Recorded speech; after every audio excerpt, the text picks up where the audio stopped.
Alright, in this video I'm going to show you what I did with the batteries in this RV in the GMC Motorhome. I replaced the generator in here. So I replaced the generator with the newer one right here, and the batteries used to sit right over here. So I had to move them up front. I'm going to show you what I did to move them up front. Alright, so here's the 3 battery tray. These are the original house batteries that were in here. So I got those 2. They're series 24, group 24. And the other battery that was in there for the engine was this guy here, which is a 27. 27 doesn't fit on this tray. So I have another, I believe it's a 24 top post battery laying around. So I'm going to put that on there. That fits on there pretty good. I just need to figure out something to hold them down. Probably drill a hole here, get a hook, and then drill a hole over here and put up a hook, and then just get a metal bar to go right across or something. I really don't want to put it on top of there, so it's got to go between here. And then this one, drill a hole, put a hook there, and I can probably do it over here too. Drill a hole, hook, and then that should hold that one. Or on this side. Anyway, I'll figure it out. But I took the brackets. Here are the brackets. The original tray is right here.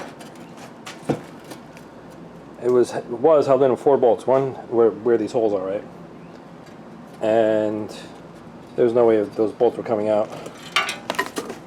So I cut them.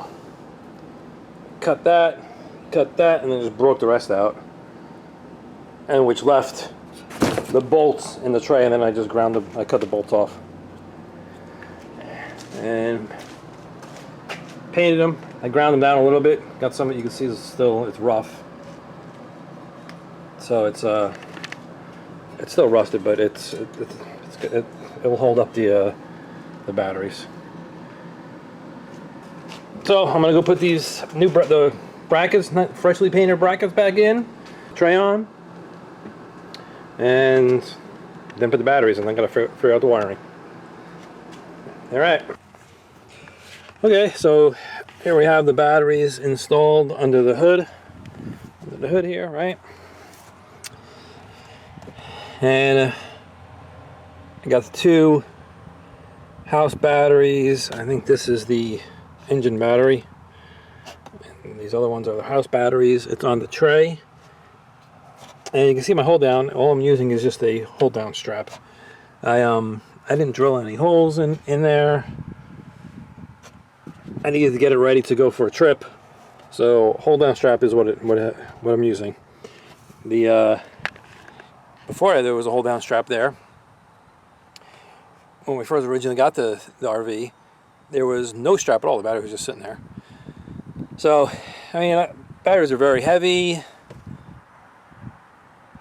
When you hit the bumps on this thing, it doesn't bounce around, and it just absorbs all the bumps. So I guess that's why it never fell out. So I figured I don't really have to tighten these things down, get these batteries so they're perfectly jammed down there without moving, because I don't think they will move at all anyway. This one, I probably could tighten this up. This one looks like it'll move, but it's not going anywhere. It's not coming out. So, well, that's it. Thanks for watching. I hope you enjoyed the video. Now you get to see what that 3 battery tray they can get out there. You can what it looks like, and you know what kind of batteries fit on there. All right. Well, thanks a lot. Thanks for subscribing. Thanks for liking and sharing. Talk to you later. Bye.